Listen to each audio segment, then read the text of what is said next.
I said yesterday, uploaded in the update section. So I feel I have done everything that I have committed for, right? Anything left over from my side?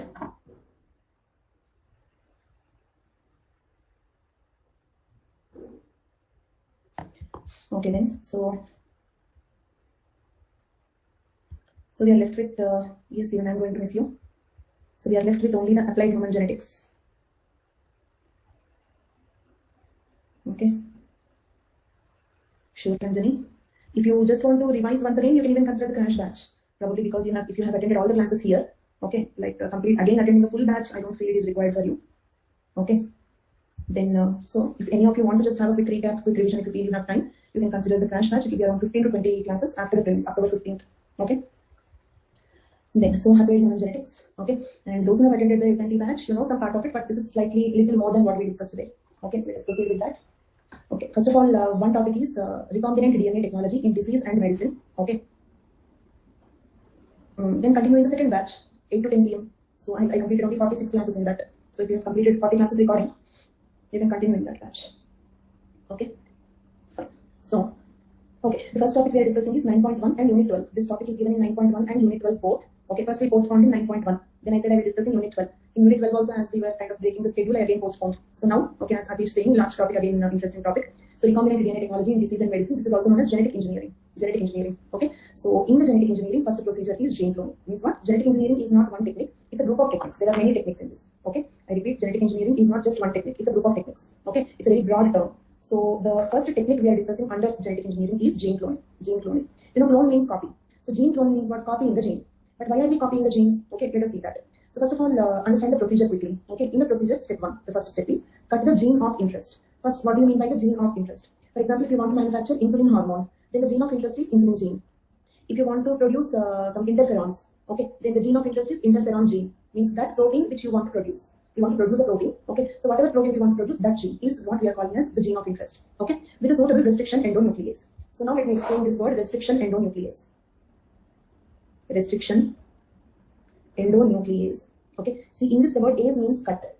What is it cutting? Nucleic acid. Which nucleic acid? DNA. So this is an enzyme that can cut the DNA. An enzyme that can cut the DNA. Okay. Then where is it cutting? At an interior position. For example, look at here. Okay. If this is a DNA, if the enzyme, just keep responding. If the enzyme cuts the DNA at this position, the last nucleotide, then we call it as endonuclease or exonuclease. We call that one as endonuclease or exonuclease. Exonuclease. If it cuts here, somewhere inside at an interior position, endonuclease. So this is an endonuclease because it cuts at an interior position. Okay. Then where does it cut?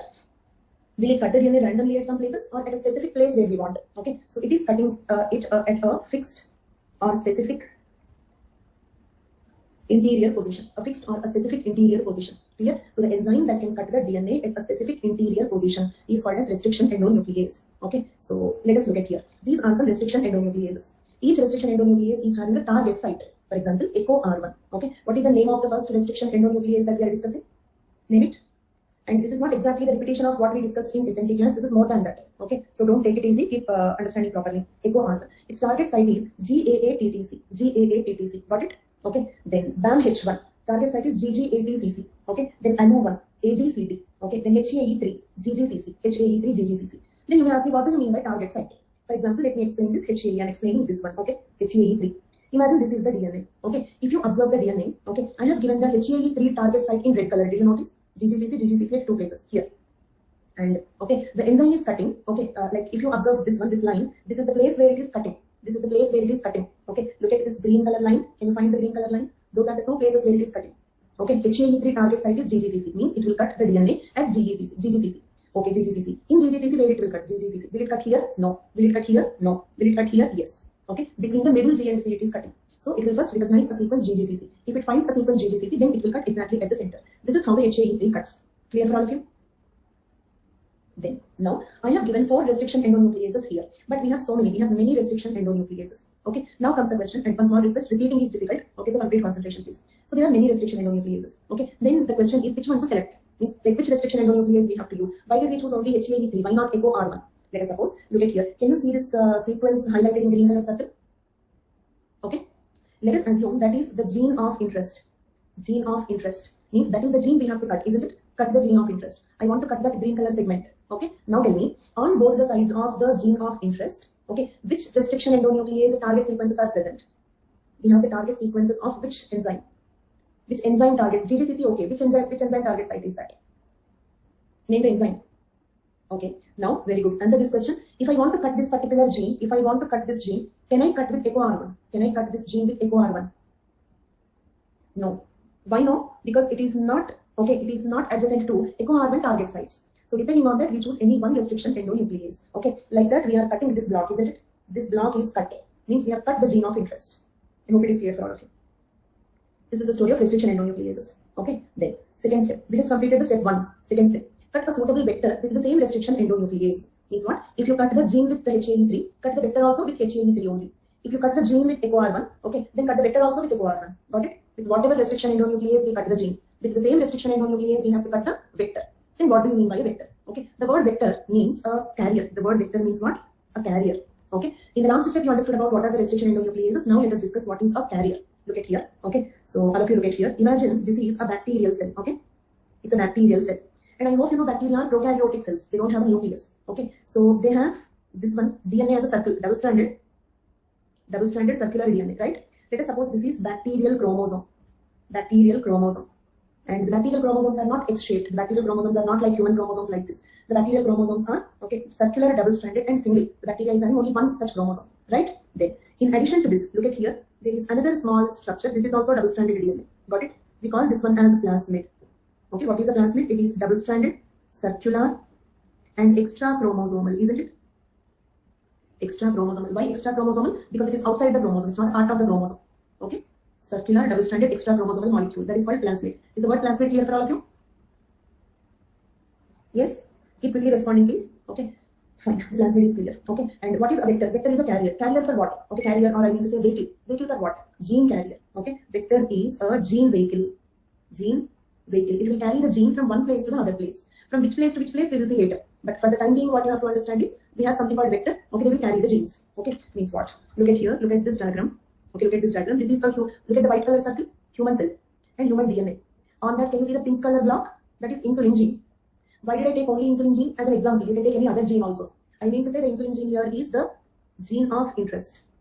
Insulin gene here is the gene of interest. Got it? Then we have cut the gene. Tell me with what did we cut the gene?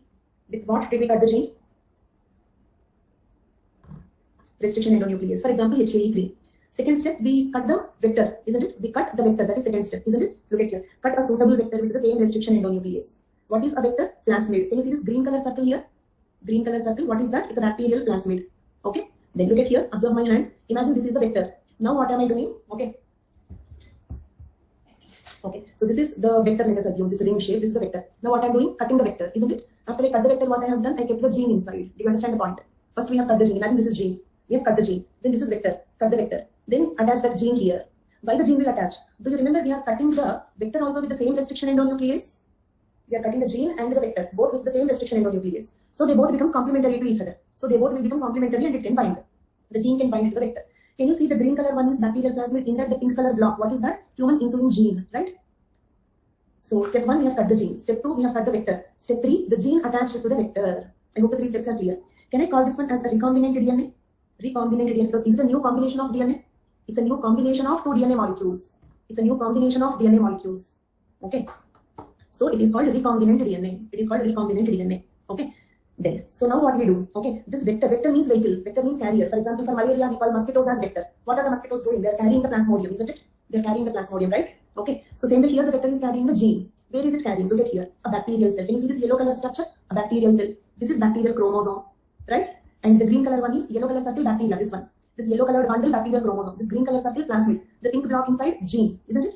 So we transfer the recombinant plasmid, this recombinant DNA, to a bacterial cell, isn't it? Transferred it to a bacterial cell. Done. Then the bacteria becomes a recombinant bacteria. Recombinant bacteria. Why this is called recombinant bacteria? Because it is having the recombinant gene inside, right? Why this is called recombinant bacteria? Because it is having the recombinant DNA inside. Okay, recombinant bacteria with human insulin gene. Recombinant bacteria with human insulin gene. Okay, very good. But why did we transfer human insulin gene into a bacterial cell? Why did we transfer the human insulin gene into a bacterial cell? Nothing. We are using this bacteria like a Xerox machine.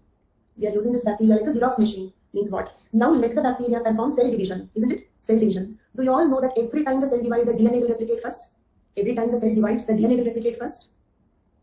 Okay, so now the bacteria will think that this insulin gene is also a part of its own DNA and will replicate the human insulin gene also. Understood? Along with the bacterial DNA, the human insulin gene also is copied. Along with bacterial DNA, the human insulin gene is also copied. Now, tell me all of you, when there is one bacterial cell, how many copies of the insulin gene we had? When you have a single bacterial cell, how many copies of insulin gene we had? 1. Now let us suppose you got 1 million bacteria because they perform cell division. 1 will become 2, 4, 8, 16, 32, 64, 128, 1 million, 2 million, 4 million. So like that, the bacteria will like exponentially grow, isn't it? Every time they double.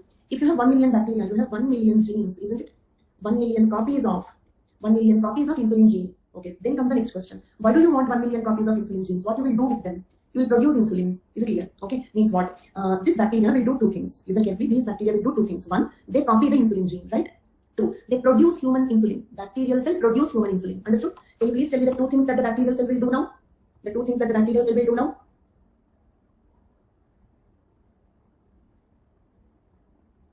Copy, produce insulin hormone, not gene. Okay, what are the two things? Copy the gene, copy the insulin gene. Second one is produce insulin hormone or protein.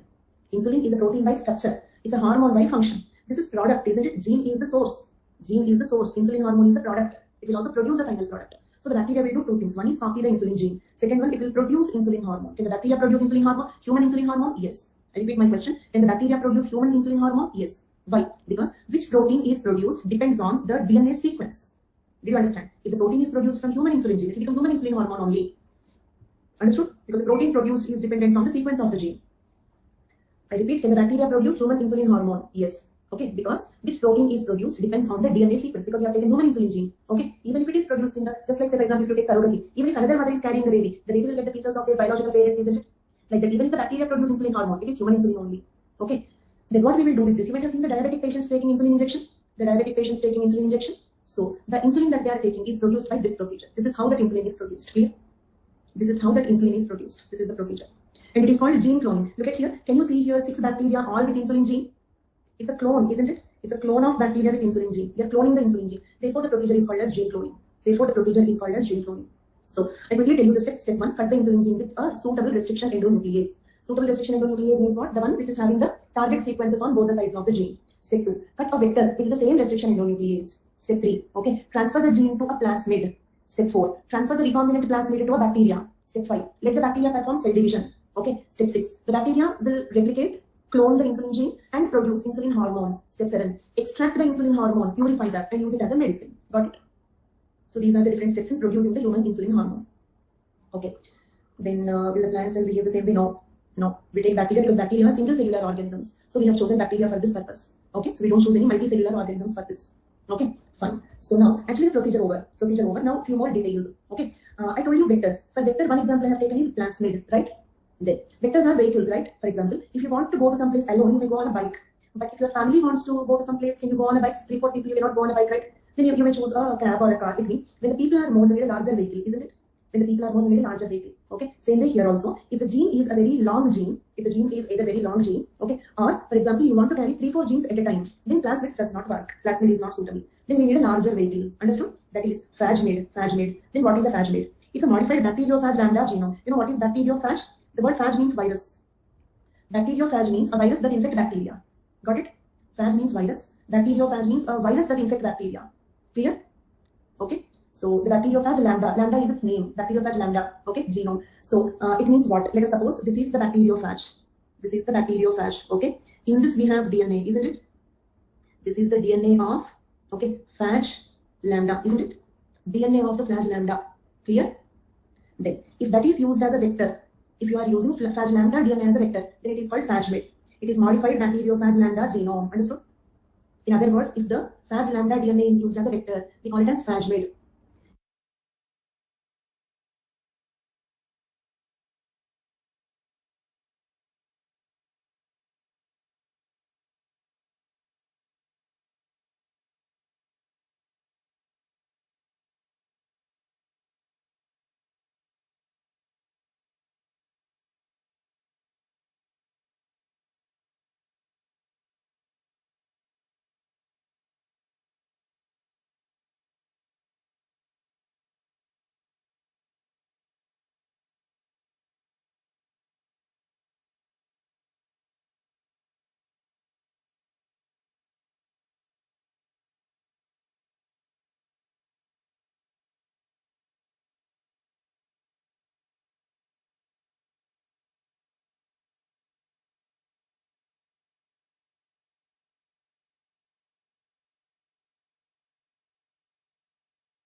kilo bases. Kilo base means what? Kilo base means what? 1000 bases. 1000 bases means what? 1000 nucleotides. Got it? It means around 12,000 to 20,000 nucleotide long DNA can be carried inside the plasmid. If you are not understanding, you can tell me. Do you all understand what is plasmid? 3 points about plasmid. Bacteriophage lambda DNA used as a vector. Bacteriophage is virus or virus. Virus that infect bacteria. Coronavirus is a virus that infect human beings, right? Earlier it was infecting a bat, right? Same way some virus which will infect bacteria. Bacteriophage means a virus that infect bacteria. Its name is lambda. Is it clear? So first, did you understand what is bacteriophage lambda? I will repeat, but instead of repeating the total story, make sure step by step. Step 1 not clear, ask me here itself. Step 1, did you all understand what is bacteriophage lambda? Bacteriophage is a virus that infects bacteria and its name is lambda. It is having DNA inside. Then step 2, point number 2. If we use this DNA as a vector, vector for what? Carrier for human gene. We are using the phage lambda DNA as a vehicle for human gene. Got the second point? Is the second point clear? We are using the phage lambda DNA. Phage lambda DNA used as a vehicle. Vehicle for what? Human insulin gene. Why? Because it is a larger vehicle than plasmid. It is a larger vehicle than plasmid. That is point number 3. Why do you want a larger vehicle? Because this time you want to carry a longer gene, lengthy gene, or 3-4 genes at a time. Got it? Okay, fifth point. How long it is? How long it is? 12,000 to 20,000 nucleotides long. Clear? 12 to 20 kb DNA can be carried in this vehicle. Is it clear for all of you? Please keep responding fast. Yes. So that is plasmid, phage. Next type of, and what are we discussing now? Types of vectors. Types of vectors, right? 2 types we have seen. Third one, cosmid. With combined features from plasmid and bacteriophage lambda and can be used for inserts up to 46 kb. Okay. These are lambda phage genomes containing cos sites at their end. Okay. Cos site means what? Cohesive site. Cohesive means what? Sticky. For example, we say cohesive tape, isn't it? Adhesive, cohesive. Right? Okay. If you have these sites, it can automatically attach like this. It can automatically close like this. Understood? If you have this cos sites, it can automatically close like this. So therefore, we use these cos sites. Okay. So cosmids are phage lambda DNA having cos sites at their ends. I repeat, phage lambda DNA with cos sites at the ends, both the ends. Okay. For example, look at here. So let us assume this black one is a phage lambda DNA. Lambda phage DNA. Okay. What are these? Cos sites. Cos means what? Cohesive. Cos means cohesive. Cohesive means adhesive, sticky. If these cos sites are present, imagine one cos site here, one cos site here. It can close like this to hold the gene that we keep, isn't it? To hold the gene that we keep. So this is called as cosmid. Okay. Together this is called as a cosmid. Is cosmid clear? Can I proceed? Then next one. If you want, it will become circular because basically phage lambda DNA is not a circle. But if you keep cos sites, it will become circle, isn't it? Like this. It's like this linear. It will become like this. Phage lambda DNA is originally not a circle. Okay. Then, okay. If you want much more bigger vehicle, not a car, you want a bus. Okay. So for example, all your classmates are going for a tour, much bigger vehicle. It means, let us suppose if I want to carry some 10 genes at a time, much bigger vehicle, then what we do? Okay. Earlier we used the plasmid as a vehicle, right? If we use this one as a vehicle, got it? The total bacterial chromosome as a vehicle, that is called as bacterial artificial chromosome. Bacterial artificial chromosome. So what is this? It's a bacterial chromosome. If you want to write it down, it's a bacterial chromosome used as a vector. Okay. Then you must know why the word artificial. What we are doing artificially to it? Okay. The reason for the word artificial is, let us suppose a bus is coming in front of you. It is fully loaded. Can you get inside? It is fully loaded. If some people get down, then you can get inside. If some people get down, then you can get inside. So what you do is, listen carefully. We take the bacterial chromosome. Remove some unwanted genes. In the vacancy created, add the genes, add the human genes that you want to add. Okay. So we are calling it as bacterial artificial chromosome. Because we are not using the bacterial chromosome as it is. We are making some modifications to it. Understood? 2 small instructions. One thing, please keep responding fast. Second one, okay. If you don't understand any point, stop me immediately and ask me there itself. Because repeating total story is impossible. Okay. So do that. So then it is called bacterial artificial chromosome. Take a bacterial chromosome, remove some unwanted genes, vacancy is created. In the place, add the human genes. It can carry up to 300 kb insert. Okay. The genes, right? Means what? Up to 3 lakh nucleotides. Even if you take around each gene 3000 nucleotides, it can easily carry 10 genes at a time. That's bacterial artificial chromosome. If you want a much bigger vehicle, then yeast artificial chromosome. Okay. What is yeast? Yeast is unicellular, like bacteria, but eukaryotic, like us. Okay. Means size wise it is like bacteria only, single cell, but it is having nucleus inside. That is yeast. Clear? I didn't understand the question, Ranaran. Vector's job is to carry the genes. That's all. Suitable one means what? Vector job is to carry the gene. Small gene, small vehicle, big gene, big vehicle. So depending on that, we choose a suitable vehicle. That's all. Artificial one means no. See, for example, that's what the example I'm giving you. A fully loaded bus came in front of you, waiting in a bus stop. You have to get inside. Fully loaded bus. How can you get inside? So some people should get down. So take the bacterial chromosome. Remove some bacterial genes. Remove some bacterial genes. So the gaps will be created. In the gaps, add the human genes that you want to carry. Otherwise, we cannot add the human genes because the bacterial chromosome is loaded with its own genes. If you remove the bacterial genes, then you can add the human genes. Clear? Then, if you want a much bigger vehicle, then yeast. I'm a little doubtful whether you're following or not. Are you following what's happening here? Okay. So if you want a little bigger vehicle, then it is yeast artificial chromosome. Okay. Then what is yeast? A little more advanced organism. Then compared to bacteria, it is larger. It will have a larger DNA. Okay. Yeast will have a DNA which is larger than that of bacteria. So if you want a larger vehicle, use yeast artificial chromosome. Then if you want a much larger vehicle, we also have HACs. HAC means human artificial chromosome.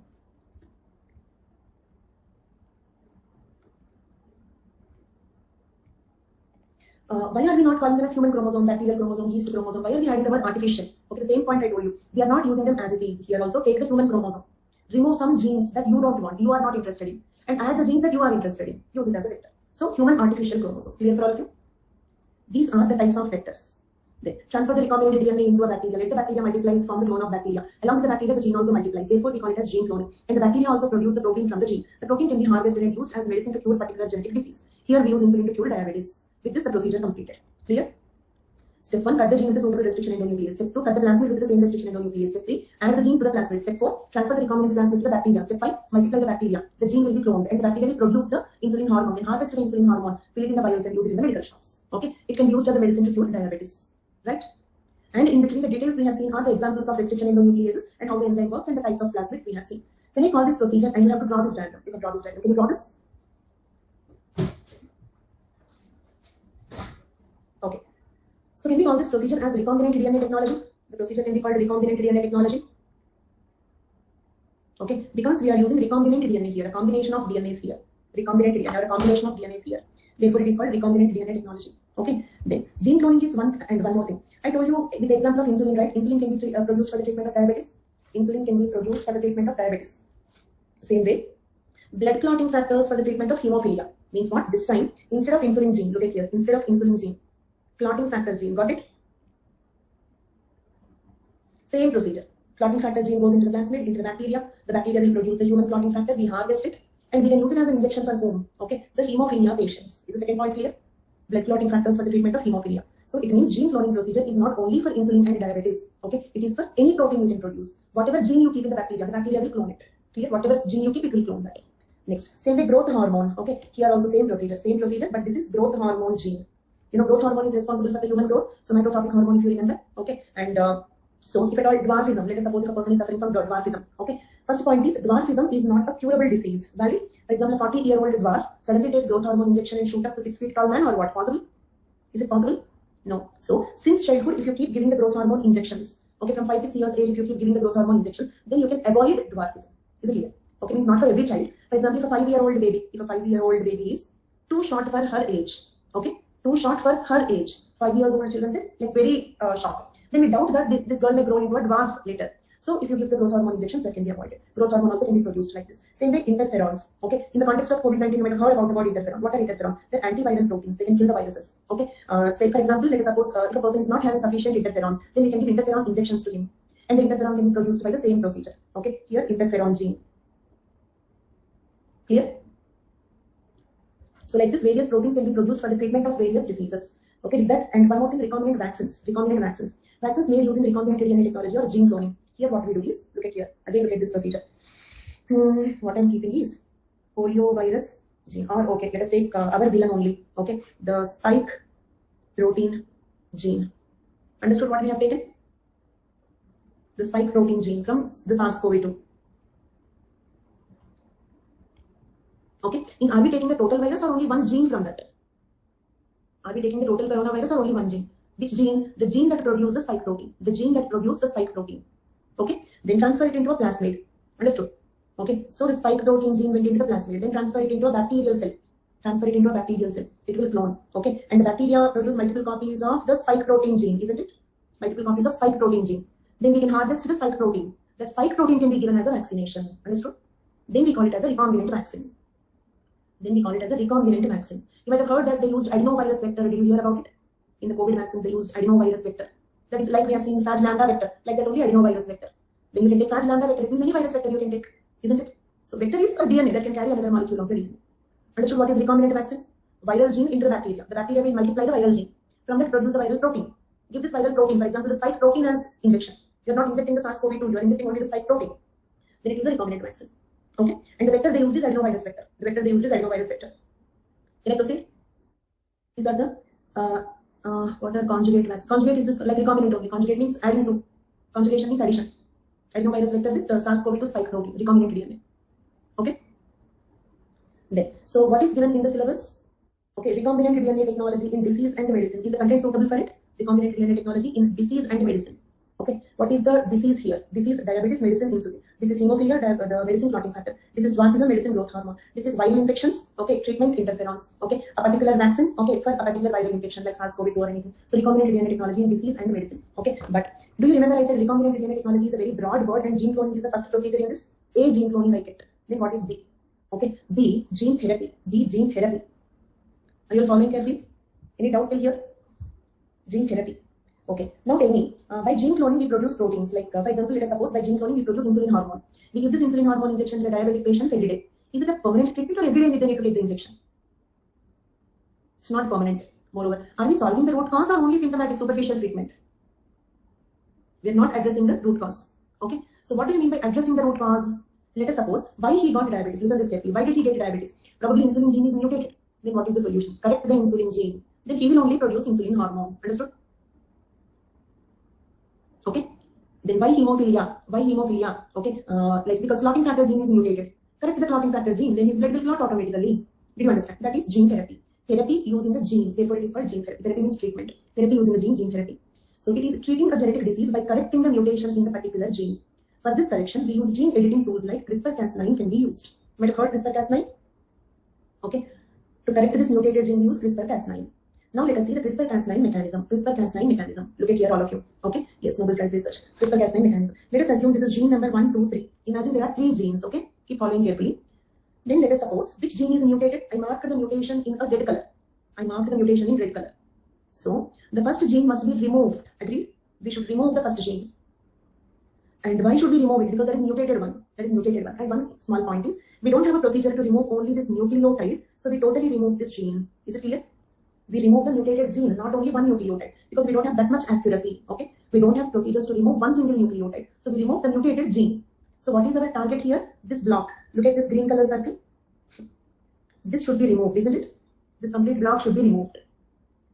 Okay, and to remove that, we are using CRISPR-Cas9. Okay, then in CRISPR-Cas9, what is CRISPR? CRISPR is a guide RNA. What is CRISPR? Fast, everybody. What is CRISPR? Guide RNA. Okay, then so what do you mean by this guide RNA? Okay, it will have a sequence which is complementary to the mutated gene, isn't it? A sequence complementary to the mutated gene. Okay, AATCT, UUAGA, isn't it? Okay, can this CRISPR bind to the gene 1? Can this CRISPR bind to the gene 1? Can it bind to gene 2 or 3? Can it bind to gene 2 or 3? No, very good. So, first point about CRISPR is, the CRISPR is something that we are artificially making it. Okay, first point, it is artificial. Means we made it artificially. Second one, it is gene specific. Means a CRISPR designed for first gene cannot bind to 2 or 3. Agreed? Gene specific means the CRISPR made for gene 1 cannot bind to gene 2 or 3. Clear till now? And why am I confirming at each step is because repeating the total procedure is not possible. Wherever it is not clear, ask me there itself. Okay, gene specific. How can it bind to first gene as last nucleotide above it is? Gene and CRISPR is A. No, it is binding to this one, dear. It is binding to this one, not the blue circle. Okay, got it, Anuja? It is not binding to the blue circle. It is binding to the green circle. Clear? Can it bind to the mutated gene? Yes. It is gene specific. It is artificial. It is complementary to the gene that we want to remove. Okay. So, for example, okay, you tell me if I want to remove the gene number 3, this block I want to remove. Then tell me what should be the sequence of the CRISPR? What should be the sequence of the CRISPR if I want to remove the gene 3?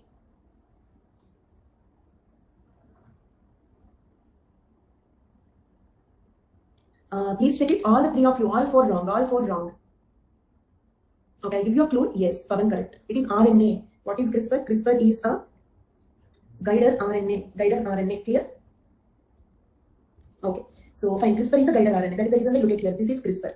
Observe the blue color arrow mark. This one. This is CRISPR, isn't it?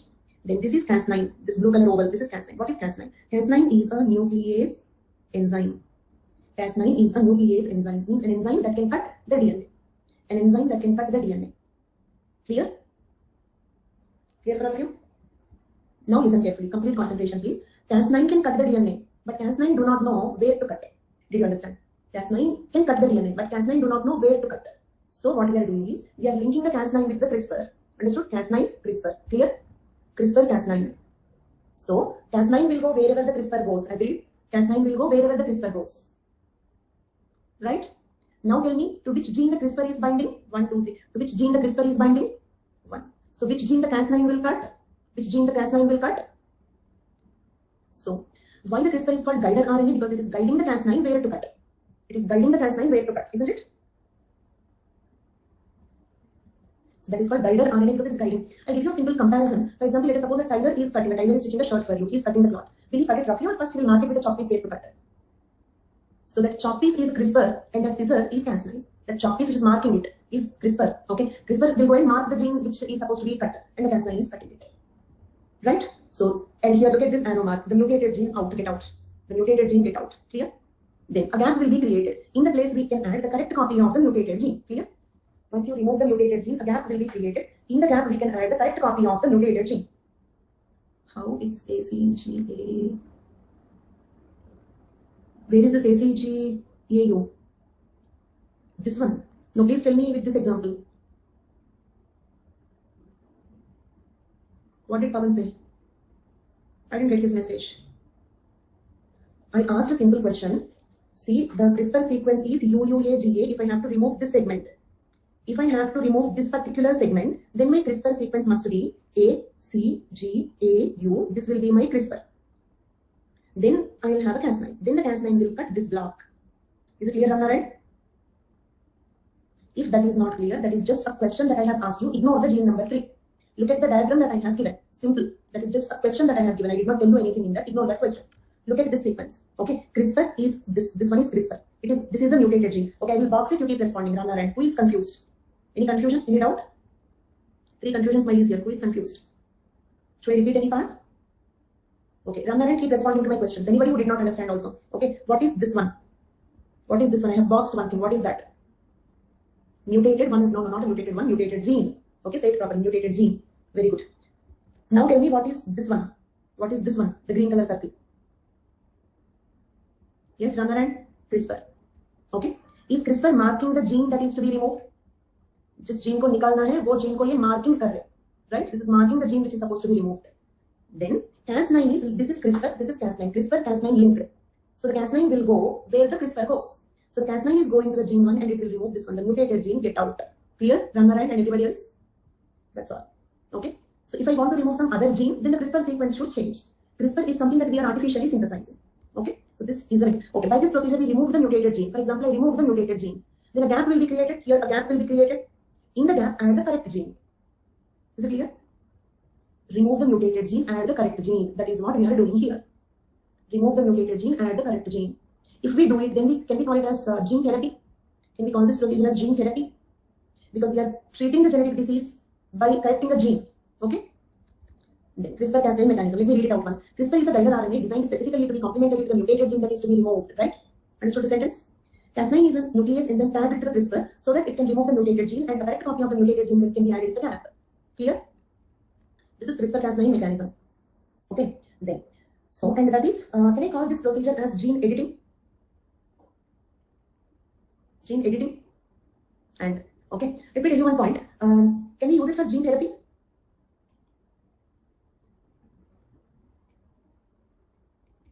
Okay, to remove the mutated gene and add the correct gene. Okay, can we also use it to make a designer baby? Can we also use to make it a designer baby? How? For example, okay, remove dark skin color gene, dark skin gene. Okay, add fair skin gene. Then a baby will be born with a fair skin complexion. Can we call it as designer baby? Fair skin, tall height, sharp nose, blue eyes, curly hair, very intelligent. Got it? That is called designer baby. Not only that, I have given as an example. Okay, designer baby means what? You modify the genetic material of that baby. Then it is called designer baby. Clear? And this is the positive side of it, isn't it? Advantage of gene editing is gene therapy. Agreed? The advantage of gene editing is gene therapy. Disadvantage is designer baby. Designer baby is misuse. Agreed? Why the designer baby is a misuse? Will it increase the human discriminations or not? For example, rich people can afford the designer babies. Then all rich babies will be born beautiful and all poor people will be born normal, beautiful, capable, intelligent, isn't it? Then the rich becomes richer, poor becomes poorer. Okay? Beautiful, intelligent, capable, healthy. Right? Okay? So designer baby is unethical, immoral, illegal. Clear? Still, a Chinese scientist has made 2 designer babies. He made designer babies. The case is still under the dispute. Still debate is going about what to do with that case, right? You might have heard it. Okay. So designer baby is unethical, immoral, illegal also. And what about gene therapy? What about gene therapy? Is it legal or illegal? Let us see that. Gene therapy is 2 types. First one, somatic gene therapy. Somatic gene therapy. Look at here. If I do this procedure inside a somatic cell, then we call it as somatic gene therapy. That's all. Understood? Same procedure. If we do this procedure in a somatic cell, means if you are correcting a gene in a somatic cell, then we call it as somatic gene therapy. Okay? Then, now tell me, is it easy or difficult? Is somatic gene therapy easy or difficult? Difficult. Impossible. Reason is, okay, you only guess and tell me, is it enough if I do the correction in one cell or all cells of the body? All cells of the body. For example, insulin gene. At least we have to do this correction in all pancreatic cells, right? You know, we have trillions of pancreatic cells. We have trillions of pancreatic cells. Okay, so is it possible to do this experiment a trillion times? Can you repeat it a trillion times? No, that is the reason why somatic gene therapy is impossible. For example, hemophilia. Okay, can you do the correction in each blood cell? Can you do the correction in each blood cell?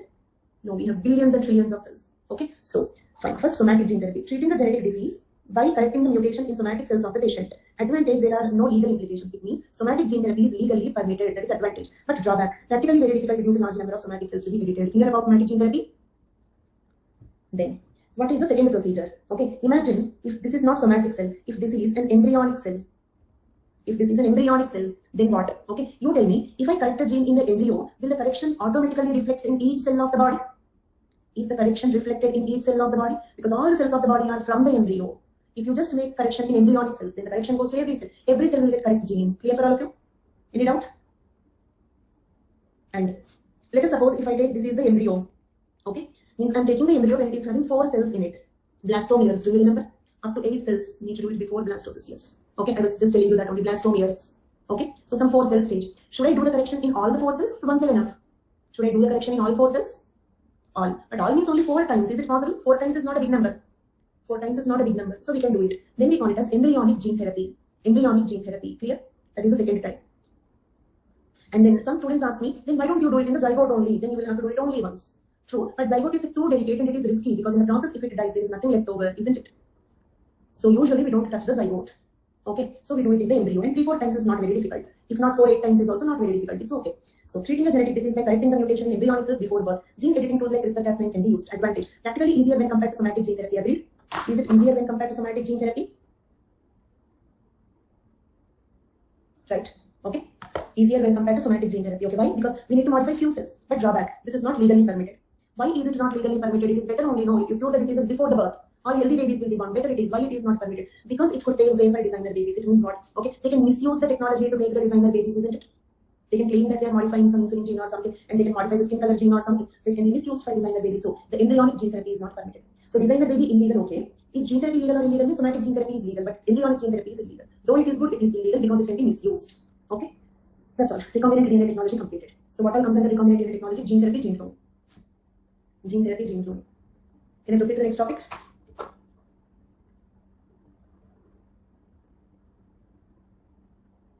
Okay. The next topic is given in 9.4D and Unit 12. Okay. But when there are 2 unethical things, which is more unethical will be chosen, right? Okay. So that will lead to more unethical things. Designer baby will lead to much more problems in the society. So that is the reason why they have chosen the lesser unethical thing. Is it clear, Paru? Yes, this is the last day, Guru Raj. Okay. Then you will have 2-3 options. One is there is a batch 2. In that 46th class is going on. Okay. Timings 8 to 10 p.m. You can quickly come back. From 46th class, you will not understand. You need to start from beginning. You have to start with the recorded classes. This is option number 1. Option number 2, November 1st, I will be starting 1 more batch. You can wait for it. So those are the 2 options you have, Guru Raj. Optional only. Anthropology optional, batch 2, 46th class is going. But if you want to join in that, okay, you have to first complete those 46 classes in the recorded format. So that is one option. Okay, second thing is November 1st, I am starting the batch 3. Okay, in that you can join. So I suggest you to be there since beginning. Okay, instead of starting from in between. Okay, you can choose according to your requirement.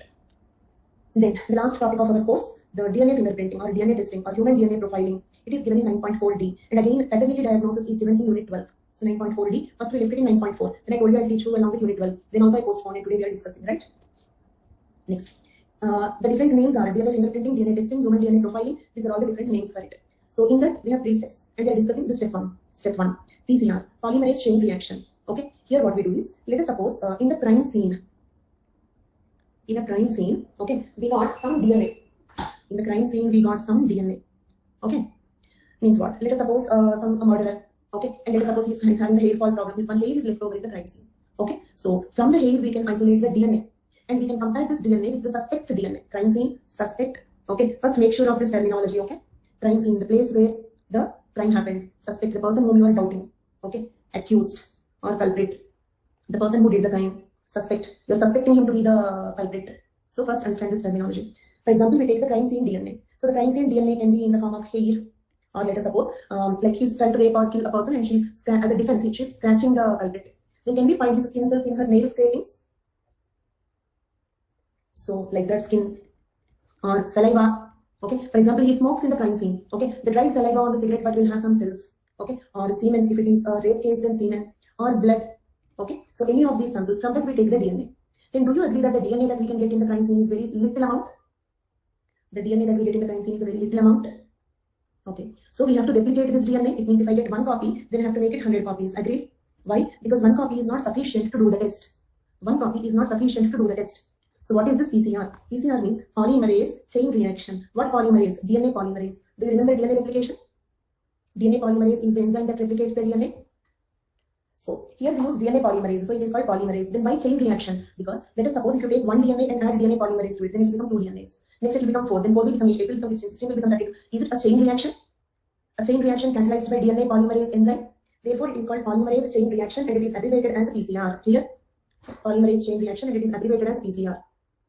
It is in vitro. I hope you know this word. In vitro means in the laboratory, not inside the living organism, in the laboratory. In vitro DNA replication means we are replicating the DNA in the laboratory. Okay, the DNA we got in the crime scene, we are replicating it, copying it in the laboratory. Okay, for what? What is the purpose? For pre-test, before the test DNA amplification. To amplify the DNA before the test, we are doing the PCR. It is in vitro DNA replication, replicating the crime scene DNA in the laboratory. Is PCR clear for all of you? Very good. The enzyme used is DNA polymerase and the equipment used is thermal cycler. The instrument in which PCR itself is amplification. Yes, PCR means polymerase chain reaction. In a chain reaction, the DNA is amplified. We do the PCR in an instrument called thermal cycler. And for the PCR, the enzyme we use is DNA polymerase. Are all these points clear for all of you?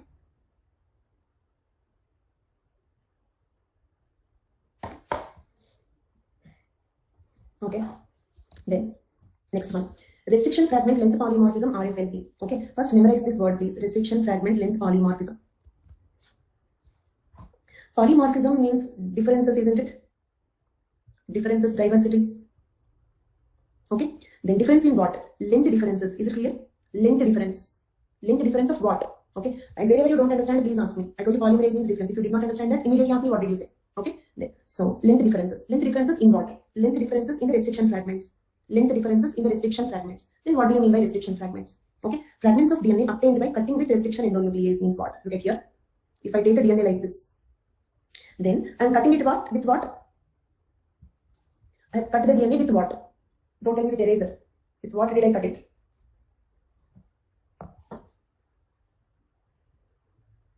Restriction endonuclease, not Cas9. First thing, okay. Anjali, from your answer, what I understood is you got confused between Cas9 and restriction endonuclease. Cas9 is not a restriction endonuclease. So you all agree with this? Cas9 is not a restriction endonuclease. Why? Because restriction endonucleases will cut the target site. Restriction endonucleases will cut based on the target site, whereas Cas9 will cut where the CRISPR guides it. That is the difference. Cas9 do not have any target site. Cas9 do not have a target site. Cas9 will cut wherever the CRISPR guides it. But whereas restriction endonucleases are having their own target site. So does a restriction endonuclease require a CRISPR? Does the restriction endonuclease require a CRISPR? Very good. Very intelligent people. Done. So now with restriction endonuclease. So I have cut the DNA with restriction endonucleases. Then I got fragments of DNA, right? I got fragments of DNA. Can I call them as restriction fragments? Can I call these pieces as restriction fragments? Fragments of DNA obtained by cutting with restriction endonucleases. Therefore, they are called restriction fragments. Okay. So, look at these fragments of DNA obtained by cutting with restriction endonucleases. And what are restriction endonucleases? You know this already. Enzymes that can cut the DNA at a specific interior position, right? Okay, then let me explain it here. Look at this diagram. Can you see this? Is it visible? Then look at this one. It's a DNA, right? And what are these? What are these?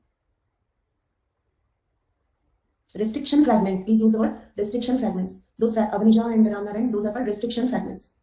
Okay, done. Now look at here. Okay, and I hope you remember where do they cut. Okay, for example, here if you have one GGCC, here if you have one GGCC, this is how it cuts, isn't it? It will cut here and here. Okay, I hope you remember the restriction endonuclease working. Then, so let us suppose, can you see A and B here? A and B here. Let us suppose there are two people. There are two people. Who are they? We don't know. Okay, they can be father, son, they can be unrelated, they can be identical twins, they can be siblings. We don't know who are they. So two people, A, B. How many fragments? The pink color ones, 1, 2, 3, 4. They are fragments, restriction fragments. Okay. Now I have drawn them in pink color restriction fragments. Okay. Then, so if you observe these restriction fragments, can you observe the first one? I have written a sequence called 80. How many times you can see 80 here? How many times you can see 80? Okay, means between two GGCCs. This is a GGCC, this is a GGCC, right? And it will cut wherever there is GGCC. Between the two GGCC sequences, there are 3 80, 80, 80. Understood? GGCC 80, 80, 80 like this. For example, GGCC 80, 80, 80, GGCC. Clear? Like this we are cutting. Okay, where in the first person A. In the second person B, okay, it is like this. GGCC, GGCC, then 80, 80, 80, 80, 80, GGCC. Understood? GGCC 80, 80, 80, 80, 80, GGCC. So if it is cutting at GGCC only, but there are 5 80s here in between them. In who? In B. So I'm numbering these fragments as 1, 2, 3, 4. Tell me, the first fragment is longer in A or B? The first fragment is longer in A or B? Pavan, how do you feel it is longer in A? Okay, thank you. Okay, thank you. I was again worrying how to explain. Okay, so first fragment is longer in B. Same way, quickly tell me, the second fragment is longer in A or B? Second fragment is longer in A or B. Very good, intelligent, very intelligent. Very good. Third fragment is longer in A or B? Fourth fragment is longer in A or B? So, do A and B, actually who are A and B? They are two different people, okay? We don't know who are they, we don't know what is the relation between them, some two people. So, between A and B, is the length of the restriction fragments differing? Is there a difference in the length of the restriction fragments? So, can I call that as RFLP? Difference in the length of the restriction fragments. Very good. Therefore, it is called RFLP, restriction fragment length polymorphism. That is step 2. Okay. Then this RFLP is also known as VNTR. RFLP is also known as VNTR. VNTR means what? Variable number of tandem repeats. The word tandem means continuous. Means like this. 80, 80, 80, 80, 80. Is it a continuous repetition of 80? Is it a continuous repetition of 80?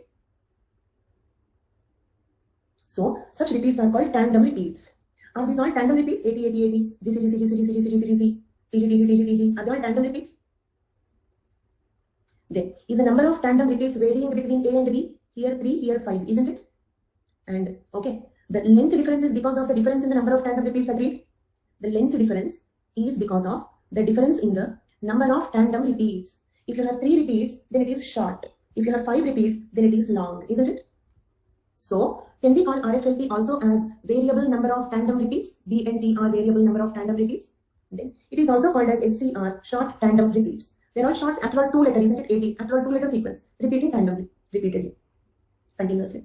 So RFLP, VNTR, STR, all the 3 roughly mean the same. Clear? So in the step 1, what we have done, replicated the DNA in vitro, that is polymerase chain reaction. Replicated the DNA in vitro, that is polymerase chain reaction. Step 2, what we have done, cut it into pieces. Cut it into pieces using restriction endonucleases. Then step 3, last step. Step 3, last step. We call this as gel electrophoresis. Gel electrophoresis. Clear? Electrophoresis means movement under the influence of electricity. Movement under the influence of electricity. Okay, look at here. Let us suppose this is a gel and I'm labeling it as AB and make a small hole here and here. Understood? It's a gel. Just imagine a transparent jelly. A thin layer of jelly on a glass slab. Are you all understanding? A thin layer of jelly on a glass slab. Cut 2 holes in the gel. And what you do, keep the DNA from A and B. It means these 4 fragments in this well A. Understood? Look at the blue circles. And look at this green circles. These 4 fragments in this well. Clear? The 4 fragments of A in one hole. the 4 fragments of B in the other hole, that is AB. Then subject this gel to electricity, means say positive charge here, negative charge here, and the electrons are moving in this direction on the gel. Okay, where are the electrons moving? On the gel. I have shown on the side, but they are moving on the gel. Understood? On the gel or in the gel, whatever you call. How? Upward direction like this in the gel. Did you understand? Electrons are moving like this through the gel. In which direction? Upward direction. Clear till now? If anything is not clear, please ask me here itself. Done. Very good. Then the moving electrons, listen this point carefully, the moving electrons will push the DNA fragments upward. Did you understand? Imagine this is a DNA fragment. This is an electron. Then it will push the DNA fragment upward. Did you understand? It will push the DNA fragment upward. So the 4 fragments are pushed upward like this. So each fragment will form a band, a line. We can see it as a grey color band on a transparent jelly. Clear? We can see this as a grey color band on a transparent jelly. Okay. Then, so now let us suppose, look at here, the B I am drawing in. Okay. Now just answer this question. 1, 2, 3, 4. Everybody in the class, please. 1, 2, 3, 4. Which one you feel the longest fragment?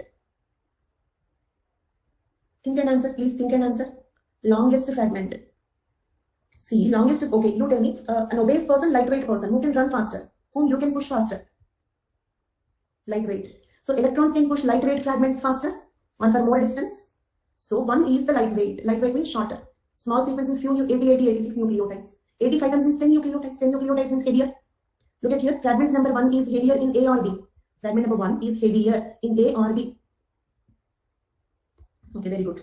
So like this, the 4 fragments are moving on the gel. And we can see these as grey color lines, bands, okay, on a transparent jelly. Now let us suppose, first of all, do you agree that position in the gel indicate the length of the fragment? Very good.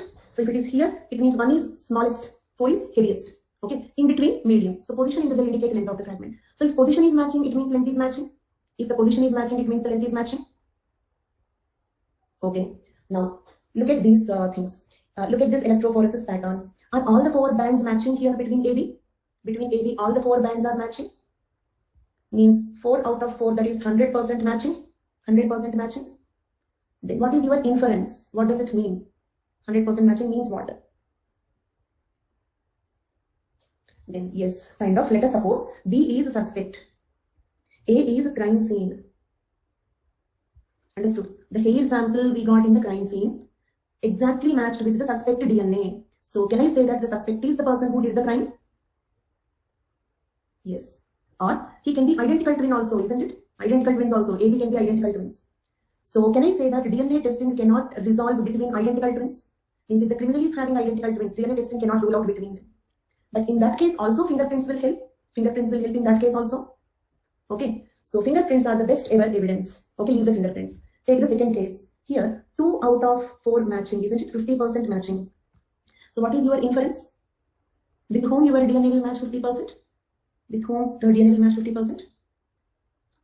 No. Parent child, not relative. First thing, leave the culprit. This is not a crime case. This is disputed paternity.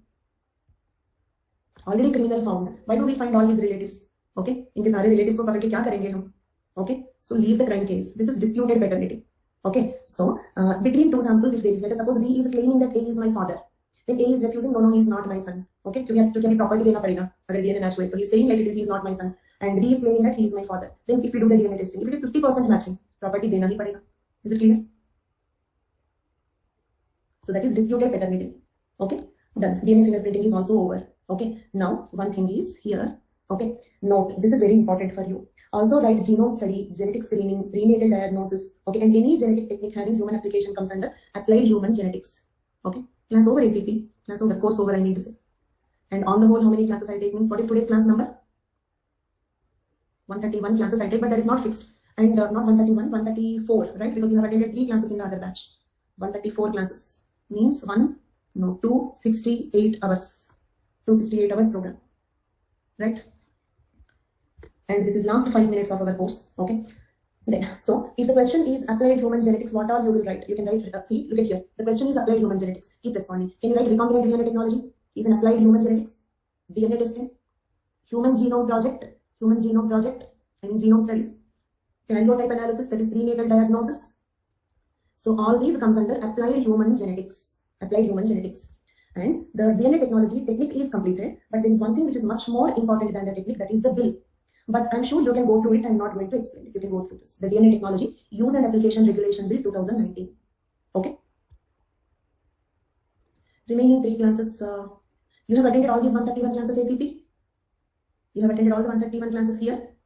And can anyone please tell me the class number of 70 classes? Then the remaining classes in batch 2, in second batch 8 to 10, find economic and political anthropology in the schedule and watch them. Okay, economic anthropology, political anthropology. Unit 3, Unit 4. And the date was, I think, August 11th, right? August 10th or 11th. Anybody remember the date? August 11th. From August 11th, 3 to 4 classes you have to attend. Lecture number 39. See, your friends are giving so much of information to you. Okay, coming back to this. But I'll just give you a briefing about the bill. Look at here. In this picture, I have shown only 4 fragments here, right? Here I have shown only 4 fragments. But usually we don't compare with only 4 fragments, because then the result can be just coincidence. So, because see, for example, 2 out of 2 heads we can get, isn't it? Maybe these 4 fragments are matching, the other 4 fragments are not matching. Okay, but we are saying that he is the culprit, and what if you give death sentence to him?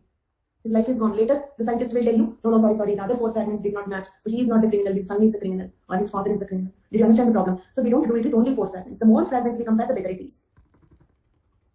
So, is it looking like a supermarket barcode? This is our DNA profile. And it is unique to each human, being. Therefore, we also call this as DNA fingerprint. Okay, but DNA fingerprinting has nothing to do with our thumb impressions. This is not this fingerprint. Here, the word fingerprint is unique, just like it is my signature way of doing it. We say it's my unique way of doing it. Understood? So this is nothing but the DNA profiling, DNA fingerprinting, DNA testing. All the 3 mean the same. It's gone ACT, but the schedule is not correctly followed. That is the maximum information that I and your friends could give. Okay, follow that, because at that time I got COVID, so I did not take the classes. So those 3 classes I have taken in the second batch, they have attended. Okay, so they have given the class number, follow that. No, in fact, it's not like necessary of 4. The more fragments with which you compare, the better it is. Okay, because 4 out of 4 is also matching, 100 out of 100 is also matching, but 100 out of 100 matching is more reliable, isn't it? For identical twins, it is different. Yeah, if there is a mutation, identical twins also can differ slightly, but that 1 nucleotide differences the DNA testing cannot catch. Did you understand? So definitely identical twins will match, because even if there is a mutation also, after all, 1 nucleotide will not bring so much of difference in the weight of the fragment, so we cannot catch it in the DNA testing. So DNA fingerprinting cannot differentiate between. Okay, thank you so much, ACP. Directly ACP is impressed. I'm happy for that. Assistant Commissioner of Police. Right. Okay. No. Today is not my birthday. Okay. Thank you, Teja. Okay. Just 1 second. Very good, Akhil. You can't join the live classes. Achha. That's okay. But second batch is 8 to 10 p.m. If that timing is suitable, please check it, Teja. Second batch is 8 to 10 p.m.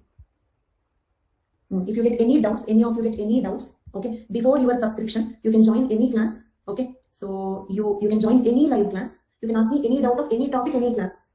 Only rule is, ask me your doubts at the end of the class. For example, if I have an 8 to 10 class, join that live at 10 p.m., 5 to 10, 5 minutes to 10. Okay, so wait for the class to end. Then you can ask me any doubt of any topic, any class, in any batch. In science and technology class also, you ask anthropology, no problem. Indian society class also, you ask anthropology, no problem. Any live class. If your subscription is ended, you want to ask a doubt, I keep taking the special classes. Join any special class, but same rule. In special classes, more importantly, because that is something outsiders also will watch it. So definitely you have to ask the question at the end. Okay. Notes, I have given the PDF. Okay. So some PDF I have uploaded. You can check in the updates section. Other PDFs, earlier PDFs along with the class PPT. Okay. Thank you so much, Anil. Where are you working? Done. So if you just give me just 2 more minutes, this is called DNA profile or fingerprint. Okay. Yes, you can also join the test series, but I don't know the technicalities in that. It means for whom it is available, because there are different types of subscriptions, right? JS Plus optional, iconic. There are so many types of subscription. So for whom it is available, I don't know. If it is technically available to you, you can join. I'm not really very sure of it. Okay. Then, so I don't think so, Teja. But even if I missed something, I'm sure I made the students strong enough to fill the gap. Even if something is left, I'm sure the once after you attend all the classes, you are strong enough to fill that gap. Okay. Yes, Avanija, true for me also. Because of you, I could successfully complete the first batch here.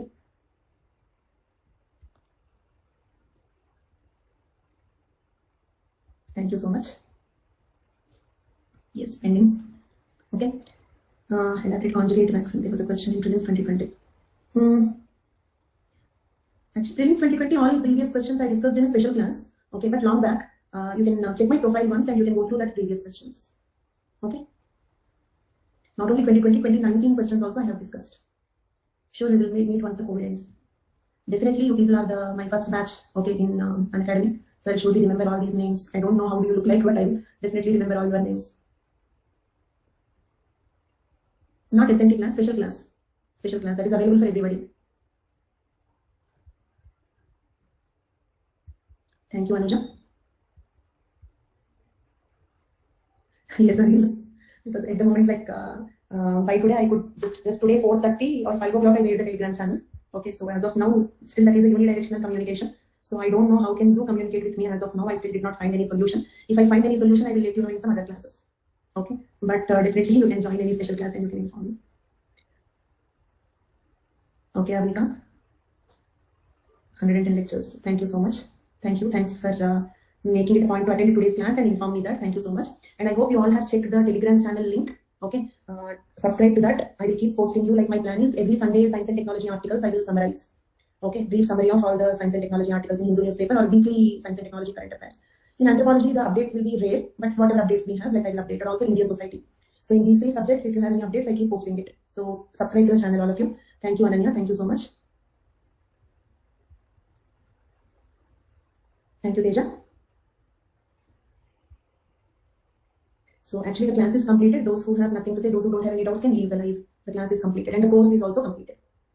And almost tribal PDF uploaded. Runner and this time correct course. Your friends certified me also. 4 documents I have uploaded. And the 4 documents are, one name is Tribal Anthropology, that is Tribal India according to the syllabus. Another document is Tribal India Reference Notes, that is Kaka Committee Report and National Tribal Policy Report. Then third document is Unit 1.1, 1.2, 1.3, Paper 1. That is scope, relationship of anthropology with other batches and other subjects and all. Okay, and holism in anthropology is also included in that. The fourth document is 1.8b and 1.1, that is archaeology. Okay, archaeology, world and India. So till yesterday what we were completing that one. Okay, thank you, Atish. Thank you, Ramnaran. So fine then, that's all for today's class and that's all for the course.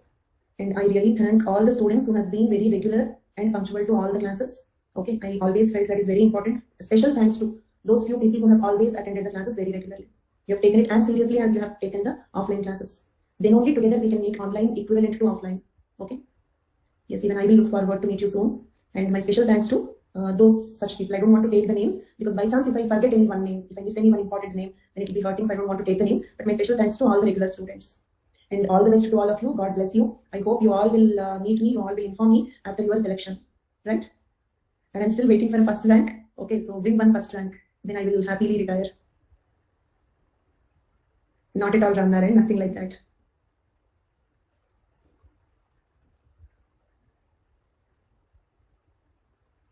Okay, I'm really waiting for a first rank. So try to get me that. I still did not achieve that feat. So please help me in doing it. Yeah. So that's all for today. That's all for the course. All the best. All the best. God bless you. I hope you achieve everything that you want. Lead a happy and successful life. Thank you, Ananya. Yes. Take care. Then, so I keep posting the science and technology weekly current affairs and any other updates I feel important in the channel. Okay, subscribe to the channel and also share in the groups in which you are the members. Right? Fine. Yes. So that's all for today. That's all for the course. Thank you all so much. Bye bye then. Yes. Okay. Bye bye. And this marks a special day for me on an academy also because I completed one whole optional paper today. Yes, thank you so much. Bye-bye.